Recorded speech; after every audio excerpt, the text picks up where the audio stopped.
What is your life going to be like? What is your health going to be like? How long will you live? How many times will you be married? How many children will you have? The answers to these questions are in the palm of your hand. On this episode of Speaking of Spirits, we discuss palm reading.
Hey, this is Colleen with Speaking of Spirits, and today we're going to talk about palmistry and palm reading and all of the groovy stuff that goes along with it.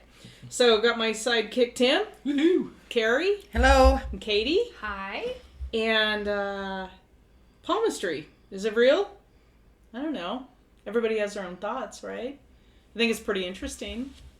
Have you ever had your palm read? My contribution to this whole thing is anytime anything happens to me-ish, I get weird words initially, and always with palm reading, it's interesting.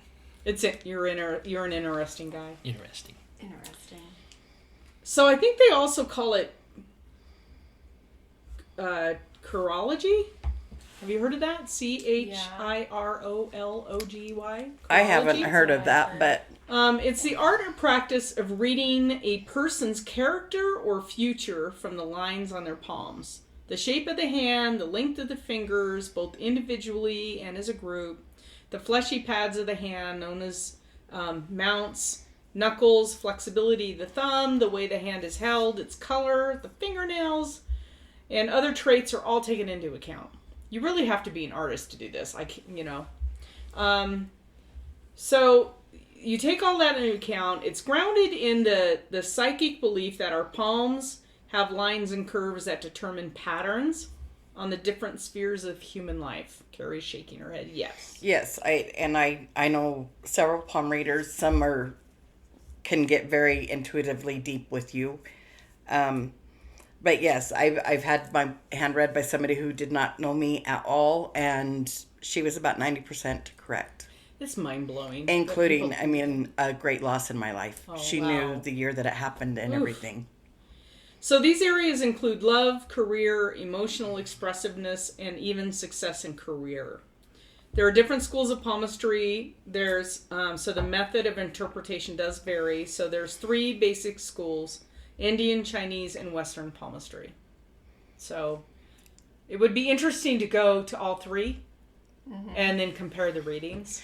Well, some use it for medical. I'm assuming that's going to be, what did Probably you say Chinese. again? Chinese. Yeah, there's Indian, Chinese, and Western. Because they also do face and eyes. The Chinese do. Oh.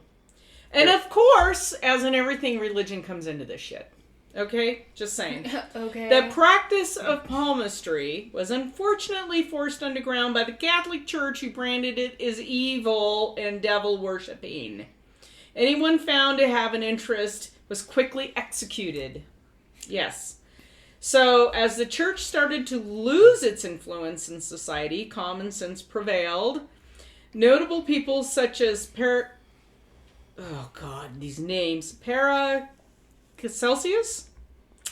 1493 to 1541, and Flood, 1574 to 1637, brought respectability to palmistry through their writings. The practice of palmistry was unfortunately forced underground again, so then it came back. So I don't know. Can we just stop with all that? Indian palmistry is also known as oh my God. Samadrika. It's a palmistry that has been practiced in India for thousands of years until to help individuals in tapping their hidden potential and guiding them towards their goals. So it's fascinating. Western palmists have studied palmistry in a very scientific way. They divide the palms into 2 divisions. And then they're, again, looking at consistency, flexibility, color of the palms, nails, fingers, thumbs, mounts, all that. So apparently scientific studies have looked at this, and they said it's accurate up to 70% of the time. So, and part of that, though, is the medical part that's in your hand. It's in your hand and your feet. Like reflexology. And it's like reflexology. So all your organs, your spine, all of it, when you learn the hand and the body, it's everything. You can work on your hand to relieve pressures in other parts of your body. Yes, you can, because I do it for headaches. Right. Yes. So that's how they associate that part of the medical with the palmistry or the reflexology, even on the bottom of your feet. Yeah. Mm-hmm. Yes. It's the medical aspect of it. Yeah, it's fascinating because I do go to a massage therapist who will work on my feet for particular ailments that I have going on, and she's amazing. So, yeah, it's amazing. So you have, Katie, you have some info on what, famous palm readers? Yeah, a couple of palm readers that had really accurate predictions. But I do also want to add in with like the hand and health thing. You see that a lot in yoga too. Ancient yoga, they do a lot with the palms, a lot with the feet for body and mind. So it's kind of interesting that it all plays in. And as a side note, although the Catholic Church outlawed palmistry, it's actually a deep practice in Jewish and Christian mysticism. That doesn't surprise me about Jewish because they were do so a lot mystical. of Yeah. So anyway, But what other side note. Jewish and what else? Christian mysticism. And some practitioners such as Comte de Saint Germain have argued the Bible does not actually oppose palmistry. So interesting side note. Oh, interesting. So one of the famous palm readers, this is a Western palm reader by the name of, he goes by Caro, but it was William John Warner was his real name. Although he was Western, he had a guru in India, which is where they believe the original palm reading happened. Okay. His name was Chitpavan Brahmin, and he let this palm reader actually go to his hamlet, and he studied the book of palmistry, one of the original ancient texts, for 2 years, and then he came back home, and he read for people such as Mark Twain, Sarah Bernhardt, Mata Hari, whom I love, Oscar Wilde, Grover Cleveland, Thomas Edison, the Prince of Wales, and Joseph Chamberlain. Interesting. So yeah, he was very influential. So one of his predictions that was accurate, he used palm reading a lot for future reading, but he was correct in predicting that Jews will return to Palestine and the country would be renamed Israel. He foretold that he did a reading with William Peary, the chairman of Harland and Wolff, which was the Titanic's builder. Oh, Why are you giggling? Have you read this? Yeah. Maybe not such a great reading, or maybe the builders should have taken the reading to heart. Yes, 100%. So Cairo foretold that he would soon, as in the builder of the Titanic, be fighting for his life, thus foreshadowing the Titanic's sinking. Oh. Yeah, and dude. Yeah. Yeah, it's pretty eerie stuff. He was also really fascinated by life and death predictions, obviously. He was aware, he read for himself that he was doomed to marry late in life. And this did happen because he put off marrying because he didn't want to marry and then die. Because that would mean he was already late in life. Right. So he didn't marry until he was 70 years old, and he needed a caretaker. And that sucks, man. Yes. And so the Countess, unfortunately, married him and then became his widow. And he prophesied his own death down to the hour, the day before he died. Oh my God. Which I wouldn't want to know. I'm good, thanks. I have a story on that. Oh, do you? Yeah. Share it. But it's not palm reading, but it's psychic ability. Yeah. I'm down for it. So, friends, my mom was that just bizarro weirdo, like psychic love everything. her. Yeah, We we love love her. her. And her best friend and her best friend's husband were the same. They taught my mom most of her gifts. I mean, they developed most of the gifts. And Warren, his name was Warren Tufts. And if you go to eBay, Warren Tufts, he owned a lot of different publishing agencies. And one of them he was the creator of the Pink Panther comic books. Okay. And my dad was the artist. So, Warren Tufts, you can find Pink Panther comics under the name Warren Tufts, Tuffs, Tufts. And they will pop up, and it's all my dad's art. And yeah, so anyway, but Warren also built airplanes with my dad. And Warren was building an airplane. And we were sitting around the dinner table, and I will never forget this because I was like 8, 9, 10, something like that. And he said, the day this airplane is built, I will die. The day it's finished, I will die. And my mom just went, okay, because she knew their ability. And my dad's like, yeah, whatever. Well, I'm like 14 years old or so. They get it it must have been around 12 or 13 because based on where we were living at the time. Warren, they assembled the plane. They get the plane because it's always in pieces, right? The fuselage and the wings and all that. They get it up to the airplane, they port, and they have it in the hangar, and they get it all built. And all the, the wiring's done. Everything's done. The plane is ready to go. My dad was supposed to be the test pilot, because that's what he does. And so, when you initially take a plane out, a home-built plane, you hop it up and down the runway because you're testing the tension of the ailerons and you're making sure the control mechanisms. So you get it up 20 feet in the sky, and then you work on tension, and then you come back down, you bring it back up. My dad has never been late for anything a day in his life, and he was late to the airport, and Warren took it up, and he died.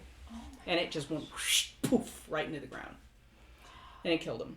Oh my gosh. So, that whole psychic thing that connects with this palm reading aspect, it's so spot on. Yeah. It's so spot on. If you have it, you have it. See, I've never had a palm reader tell me anything about the future, just medical stuff and my past. Your past. Your I've never had one that could predict the future through my hand, ever. So, but that last... Which is weird to me to think about. What? Yeah. That would mean you're fated. Fated? Yes. Discuss your fate. Yeah. Most people, though, because you've met Gina, and she's a part of our team, and you need to meet Gina, and... I met her. Oh, you met Gina. Wasn't she at your... Yes, you I met Gina. her. Yes. If they know something to that point, they won't discuss it. Yeah, well, They will guide you, she's always said, if she knows, when she's doing a reading that, say, my dad was going to die, instead of telling me my dad was going to die, she would say, you need to probably spend some time with your dad. Yeah, well, you know what I mean? Anytime you read somebody that way, but I'm talking palm reading. But I think that psychic ability is coming into the palm. So yes. I think it has to be. Because I think our palms are very connected to our heart and our soul, and I think it can be I think a good trigger. Like I said, I've had them read and know things of my past and what year, what. That is what year. That's wild. But as far as telling me anything about future, no. But I also know when you see somebody's future or you're reading somebody, it can change pretty quick because we all have free will. Right. Yeah. So that boils down to that fated thing. I don't... Yeah. Another podcast, another time. Another day. Yeah. Interesting. Did you have more on that? I have one more interesting one. So, palm reading was really big when I got to Western palm reading in the Roma culture. They were very mystical. They did a lot of divination and fortune telling and palm reading. And it was always the women. The readers were the women? Yeah, okay. Always the women. I think it's just because a lot of times back then women were considered more intuitive and sensitive, and anyway. And what's interesting is they only read for people outside of the Roma culture for money. They never read each other. So that's kind of interesting. That's interesting, yeah. Yeah, so anyway, one of the interesting cases was Maria Alexandrovna Yulanova, which You're is so much better with names than I am. It's a guess. You just fake it till you make it. So that was Lenin's mother. So Who? Lenin. Oh, really? Yeah. Wow. So Lenin's mother, after the arrest of the elder son Alexander, was very afraid that the younger, Vladimir, would follow in his footsteps and end his life on the scaffold. She returned to the Roma woman, and this Roma woman who did clairvoyant palm reading was called Grandma Rose. She asked for her help at the time, and Grandma Rose said that the eldest son already cannot help, but she will save the young one, and promised that whatever he was doing, all will end well. Even if he will commit crimes, it will still be interpreted in his favor.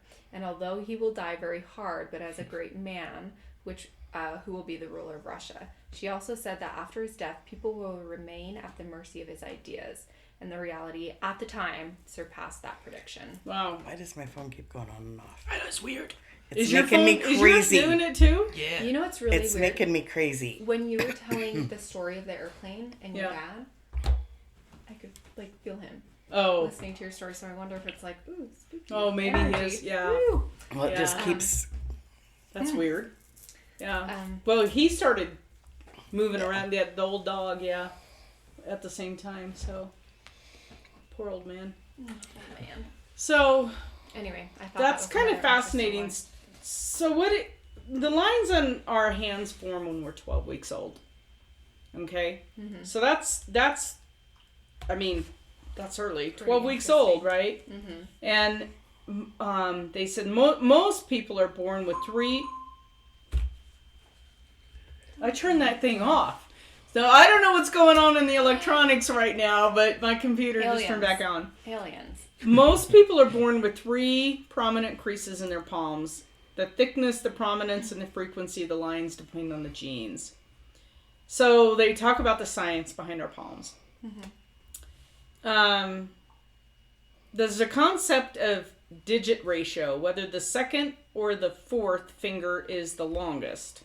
Mine are pretty even, but the second or the fourth, mine are fairly even. Are you about to call us out on all of our bad traits based on? I don't know. Wait, anyway, it's thought to be a real biomarker that showcases the balance between fetal testosterone and fetal estrogen in the narrow maturity window in the first 3 months of pregnancy. Get out. Yeah. Because I'm different. So am I. But I wonder if it's on your dominant hand. Yours, I feel like your fourth is a little bit longer. Tiny bit. Just a Tiny tiny bit. bit. Yeah. So, for example, hundreds of studies have proven the ratio of the index finger to the ring finger link correlates with specific traits. It turns out that the ring finger's measurement length can indicate prenatal testosterone levels, which often have a lasting mark. Okay? Sometimes in the form of an elongated ring finger.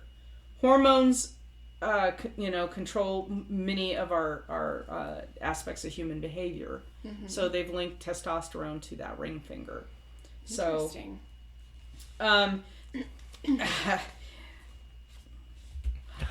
I just measured my ring finger 2 hours ago. It's 3.8 inches. Oh, yeah? That glove thing I was talking about, the heated gloves. Oh, the heated gloves. Yeah, we were talking about, I have heated gloves, and I finally got them out today because I'm tired of my hands freezing in the morning when I feed the animals. Yeah. So, studies have found, here we go, with the male thing, human males whose ring fingers are longer than their index fingers tend to have more symmetrical faces, greater athletic ability, longer genitalia, and a higher number of offspring. So any males out there who are now looking at your hands, I want you to let us know if this is true. Yes. Okay? We don't need details. We just No, wanna know no if it's details, true. but just say, yeah, it works. Okay. In the same study, men with long index fingers are prone to have schizophrenia. They're prone to schizophrenia. Early heart disease, but less likely to be autistic or have ADHD. That's interesting. Interesting. That is interesting. The difference in finger length can suggest a person's tendency for self-control and the ability to delay gratification. So, a study which was inspired by the original marshmallow test, which gauged preschool. Oh, Have you heard of that? I love this test. Yeah, It is so cute. gauged preschoolers' ability to delay their gratification. Yes. Expanded on the research and found that children with longer index fingers were more likely to resist temptation than kids with longer ring fingers. Coincidence? I think not. I know, That's right? so cool. So I'm pretty even. Say although that I one do more give time. in. It's just Okay. a process. Okay, the marshmallow test Uh-huh. expanded the research that found children with longer index fingers were more likely to resist temptation than kids with longer ring fingers. So go home and look at your kids' hands, Tim. I'm looking at mine and I like marshmallows. I'm looking pretty good over here. So it's called and then there's a theory of matching hands, right? The theory of symmetry equaling attractiveness or vitality applies to hands as well, as studies found that men with fingers that match the length on both left and right hand have stronger and more vital sperm than men whose hands did not that were not perfectly symmetrical. So if you put your hands up, here's the church, here's the steeple thing. So if you put your hands together and if they're symmetrical, mine are really symmetrical. But so I guess some people aren't. I don't know that I've ever looked at somebody to see if their hands are symmetrical. Church and steeple. The church is Carrie's too And I focused on can do here's the church, here's the it. steeple. I just watched Christmas Vacation for the 100th time, and when he was sitting at the table, Cousin Eddie, he was doing the whole thing. And they were praying. Oh my god, I love that movie. Anyway. Best.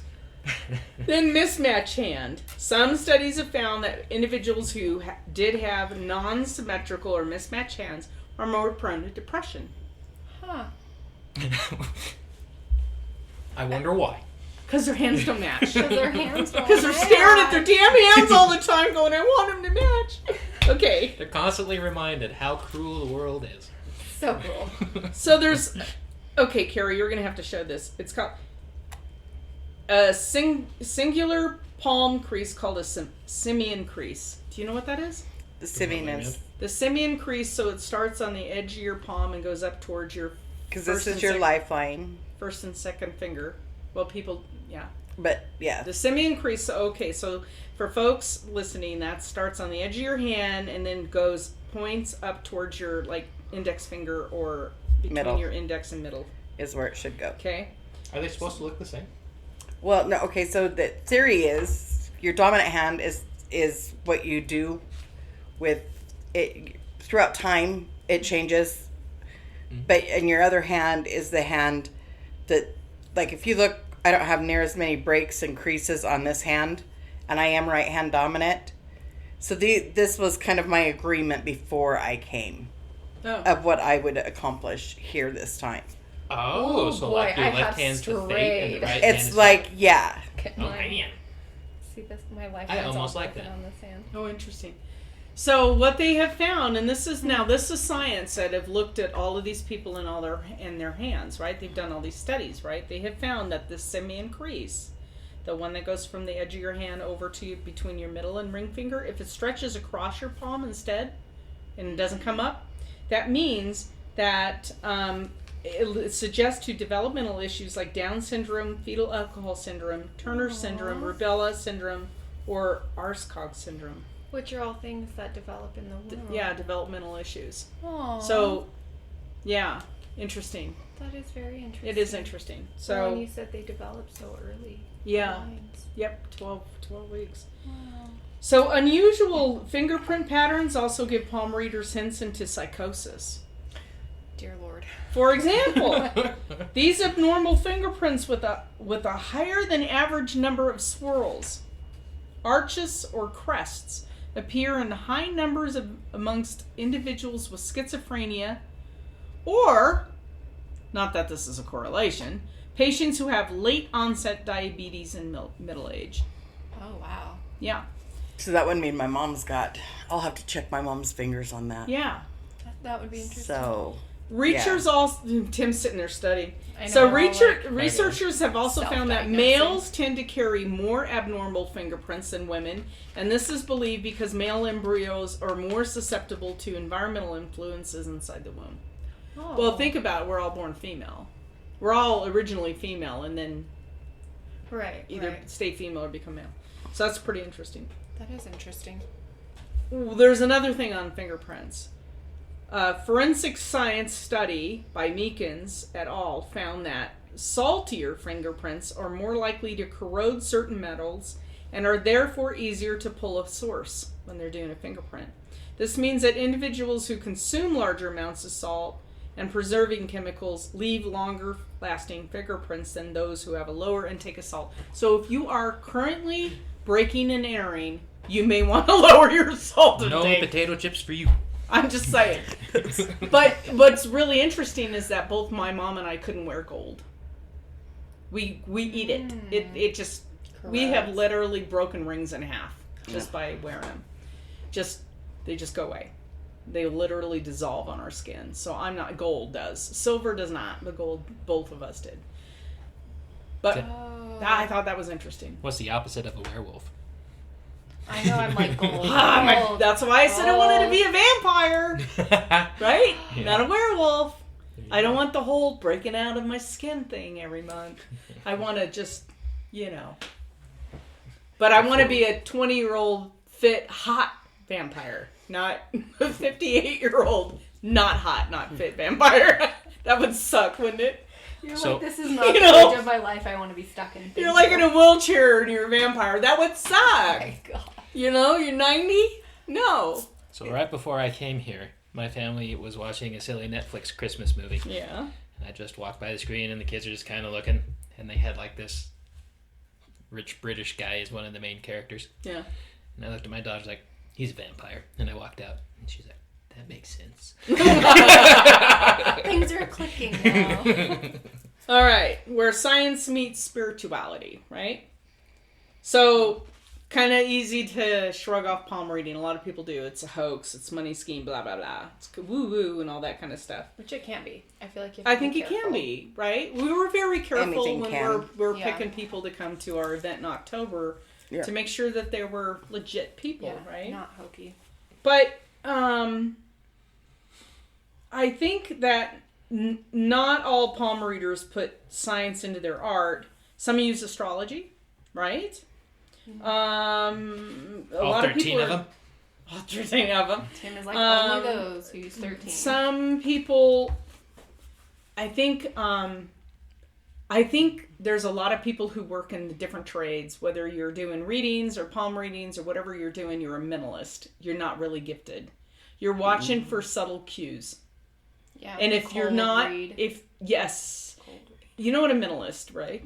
Mentalist is? Yeah. Right? So there's always those subtle tales.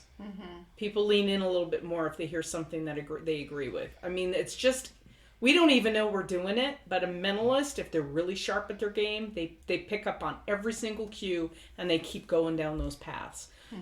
But, like you said, Carrie, you had a reading where she told you of an event that happened in your life and even the year. There's no way she would have known that. No. Or Not he. that specific. That's pretty No. specific. But if it you're just saying... and then she showed me where it is on my hand. And there's a very, very, very well-known person. I won't say his name because I'll probably get sued.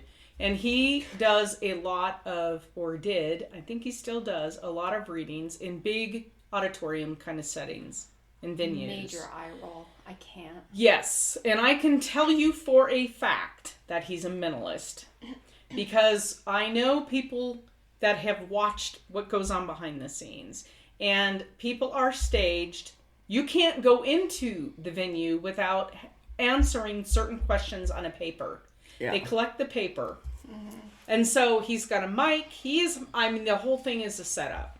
So when he's saying, does anybody in here have a grandfather named Bob? Well, 90% of us do. You know what I'm saying? I mean, it's just a Right. common name. He throws out things and then they'll say he's listening. Oh, the gentleman in the white button-down shirt, third row, left side. You know, that kind of thing. Because he answered the questions. Right. That's the thing that pisses me off, is because it's really hard to weed out who's true and who's not. But when you find somebody who's right on the money, they're right on the money. They're not a minimalist. They're true in what they're doing. I've found that most folks that really have something, they don't advertise it at all. Yeah, they're very quiet behind the scenes kind of thing. Mm-hmm. We have had a palm reader on, so where I grew up off Highway 50, close to, not that far from Lake Tahoe, right? There's been a palm reader in business for like 40 years. And my mom and I would chuckle every time we'd go by, because we're like, she's clearly not that good, because you'd think after, I don't know how to say this. It's kind of like, why don't you predict the lotto numbers? It's not that kind of thing. Mm-hmm. Well, part of that too is, I mean, because I've had that question asked to me. Well, no, I know. But here's the thing too. That's not what comes to you. No. It's weird how gifts happen. We happen to know this gal, so it was kind of like we chuckled because we know what kind of a disaster her life is, and it's like she's just not. And we know you have readings by her, and you're like, oh God, you are so off the rule. You are so far from accurate. But it was fun to go if you're all drunked up and just want to, fun time. But anyway. For entertainment purposes only. It's kind of like calling Miss Cleo. You know what I'm saying. So, do we want to talk about the actual lines? Are your phones still going crazy? My flashlight thing just went off. Your flashlight just went off? My thingy went off, yes. I cannot hang. Ever since you told me that story about the field in your back with the light. Oh. You know I don't do UFOs. Oh, I didn't. You don't know this story, Carrie. We'll have to fill you in afterward. It's I love them. No, we got to compare notes on that too. Because I saw it the other way. I love like ghosts and like. Oh, Carrie. aliens. Carrie and Katie are like, nope. So, okay, shall we digress into the story for our listeners? Sure. Okay. You're just in for a wild ride. You're in for a ride. You're welcome. Tim and I both had... So, Tim and I and Tim's wife went down to the Skinwalker Ranch in May, right? Down to that area. We got to look down on the ranch. We got to experience the whole basin. Met a very nice cat. We did meet a nice cute cat. The cat. alien cat. So, anyway, coincidentally or not, we both had a shared experience just in the last few weeks. And let me tell you what it was. So right now, whereas we're recording the podcast, it's December 4th or something? Right about. Somewhere. Anyway, it was like 2 weeks ago. I have a young dog who's an idiot who I'm taking to training classes on Thursday nights. And so the class gets out at usually 7. So it's dark now. It's December. It's dark. So I turned down my road and onto the gravel road off kind of where my property is. And it's instinct when you get close to your house, you look towards your property.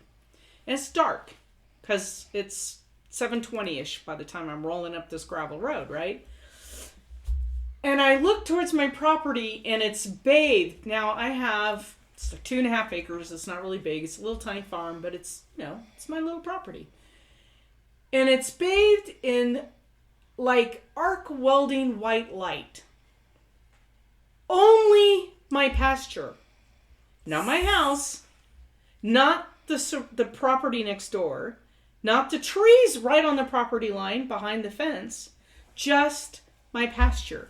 I actually came to a stop and I'm looking at the light and I'm looking all around for the source because my mind, first thing that goes to is, what the hell's going on in my pasture? Is there dogs in there and my neighbors are trying to kill them? Because I have goats and I have horses and stuff. And my neighbors are pretty protective of my animals too. And so I'm like, what's going on? Why is there light? And then it dawns on me, there's no source of light. And the light's not moving. It is a constant source of light. So I started looking up. Because I'm like, where the hell is this light coming? There's no beam of light from a UFO. It's just light. And it's so intense, I can see like every blade of grass kind of light. I'm like, this is weird. So I need to get home. And so I have to speed up, come around the corner to get into my driveway gates. The light's gone. No light. Dark. It's dark. I have a floodlight in front of my barn. I have motion lights on the side of the barn. It's dark. My floodlight's on, but it's dark. The pasture's dark. I've only traveled a distance of 150 feet? 100 feet? It's now dark. So I'm like, what the hell? Okay, that didn't just happen, right? So I go out with flashlights and I go look around the pasture to see what's going on. The animals they're in the barnyard. They're quiet. They're content like nothing happened. There's nothing out of place. Nobody's upset. There wasn't anything happening. The animals are completely content. Goats are asleep in the barn. Horses hanging out. No big deal. Okay, I didn't just experience this, right? So like a few days later, my friend comes over with his big tractor and we're moving these large bales of hay into my barn because my little tractor doesn't have enough guts to pick these things up, right? And as we're doing this, and we're out there for about an hour and we're moving hay, he goes, hey, did you see those weird lights the other night? And I looked at him. He's sitting up on his tractor and I went, what night? He goes, it was Thursday night. What time? I don't know, 7:15, 7:30 or something like that. I guess he walked out to his shop, looked towards my house, light. He's like, I don't know what that light was, but it was the strangest light I ever saw. I'm like, holy shit. Okay, this just happened. This really happened. So I said, yeah. And I told him the experience. He goes, yeah, it was pretty bright. But I said, did you see a light source? And he goes, no. And it was really weird because it was just like right behind. It was like your pasture. Couldn't figure it out. Okay, so that happened. So then it was like 2 days later, I told Tim my experience. And you said... I've had very similar. So the Skinwalker Ranch was an interesting experience for me all the way around. Because, I don't know how to explain me, and so far I haven't found anybody that could. You're really interesting. Okay, that's the word. Interesting. Interesting, and that's what we come back to. So I guess I'll wear that with pride. Anyway, my mind got thinking a zillion miles an hour after a few of the experiences out there. And ever since, I've been paying more attention. And it's just because I feel like I need to. And it's weird because I've been paying attention in all of my aspects in life and trying to refocus me and find out things, which, whatever, is interesting. Mm-hmm. Mm-hmm. So, I have a best buddy who happens to live in my driveway. And we were outside, and it was right around twilight. I don't know. Not time. The movie for Not fans. The movie. No, the real one. And it was weird. Did you glisten? Did you sparkle? He was like climbing trees to practice. Nope. I wish. Then I'd have a nice house. And I know, right? God, that was a nice house. Stuff. Okay, let's just keep going. You go outside. And it was right at that, whatever you want to call it. Dusk, yeah, kind of thing. Right in between light Right. and dark. Yeah. And it was like a huge flash. And it was like a welding arc flash. And that huge flash caused me, because I'm me, and I've been around welders and cars for forever, immediately is close your eyes, Tim. Yeah. And so I closed my eyes, Tim. And so Matt and I were leaning up against his truck. And so I closed my eyes and opened, and I don't know how to describe it when it's right when a welder goes off kind of a thing. But that's what happened. And Matt looked at me and he said, "You saw it this time, huh?" Yeah. And I was like, arc welding okay. Bright light. Was it behind And that's your exactly how I described it to no, you. it was like it was on top of me. On top. Damn. So, and it wasn't long. It wasn't enough for me to process. It was just like a flash. And that's what I saw. But it wasn't a flash. It was more consistent. It was just Because there. I probably say I saw it for 10 seconds or 15 seconds. Because I came to a stop in the truck and I'm looking at the field. I'm like, what is that light? And mine was, and it was great because it was a light that's, the only explanation for it is like a bright welding Yep. white blue light. The And that's aliens exactly arc what I welding, said. Was it was like arc welding light bright. which is insanely bright. Insane. Like It's insanely insanely bright. bright. But what's weird is none of the animals reacted. Did your animals react? No. Yeah. It's like they didn't even process it. They didn't even see it or something. You would think the horses would have been freaked out a little bit or something. Nothing. Everything was calm. I'm Dogs just weren't sitting here barking. really jealous right now. That's all I Well, can say. yeah, and so I'm thinking this, and then was it you or somebody said, weren't you the only two that went to Yeah, that's Skinwalker what out I of the said. team? And I went, yeah. Because we were talking about like this hitchhiker effect. You were Yeah, the saying hitchhiker effect. Yeah, we people were at talking about that. Skinwalker Yep. say that people leave and then weird things Yeah. follow them. And Have I'm like, well, either that was one of convenient. you had any lapse of time that you can't account for? Daily. No, I'm being serious. No, really. Yes. Yeah. Yeah. But that happened before, too. Well, No, I have. your truck thing. Yeah. So Yeah, what? I have. And I don't. Not so much that it freaked me out because I don't think I processed it for a week or two. Like all of a sudden, I'm like, whoa, where did that day go? Kind of thing. Kind of like I don't remember the whole day. And everybody laughs about getting older and your memories get shot, but I actually play those luminosity games every single night to keep on top of everything because it freaks me out so bad that I don't want to lose it. Yeah. Nobody in my family doesn't suggest I will, but it's still, I keep playing memory games and stuff like that. And I don't think I processed it right away. But I try not to freak out about it because there's nothing you can do. No. Yeah. Well, that's what it boils down to. So I am, what am I, quasi-retired? Oh, quotations. I haven't worked a real big boy job since June, and so I've tried to keep my days busy. And it is absolutely crazy to me. Like, I've actually kept track the past month in November because, like, October it flew by so fast it wasn't even funny. Yeah. Like, it felt like maybe I had 8 hours in a day, really. Yeah. And so I started writing stuff down just to keep track of me, myself, and I. And there's some big gaps. Yeah. And we were the only two that went. no light. Has since- Mallory went. affected in because she's your for listeners, Not it's really. Tim's wife, and she went with us. So I really think that. Remember when we were in the van and it was just us and Yep. that weird stuff happened? Yep. I think weird stuff happened. That's what I'm wondering too. Mm-hmm. Good times. Da-da-da. Okay. Well, sorry to digress from all of this stuff, but from palm reading into Skinwalker again. But it seems like Skinwalker affects every part of our life now that we've been there. I think that if you are super interested in palm reading and you want a reading, you should look up some local palm readers, but go to more than one, and get a feel for who's going to mesh with you. And let us know if you've had a reading and you really enjoy it, and who the palm reader was. Let's give them some joy. I mean, there's some If really they're good. Yeah, there's some really good readers out there, and let us know if there's a really hokey one. We probably wouldn't publish your name, but we want to know. We want to steer clear of them too. But anyway, thanks for listening, and this is Colleen with Speaking of Spirits signing off. You've been listening to Speaking of Spirits, powered by Pocatello Paranormal Research in Pocatello, Idaho. Thank you for joining us today. We're glad you could be here. If you're enjoying the podcast, please do us a favor and go to whatever platform you are listening to the podcast on and give us a review. We prefer the 5-star reviews. This helps us know how we're doing, and it helps others to find the podcast.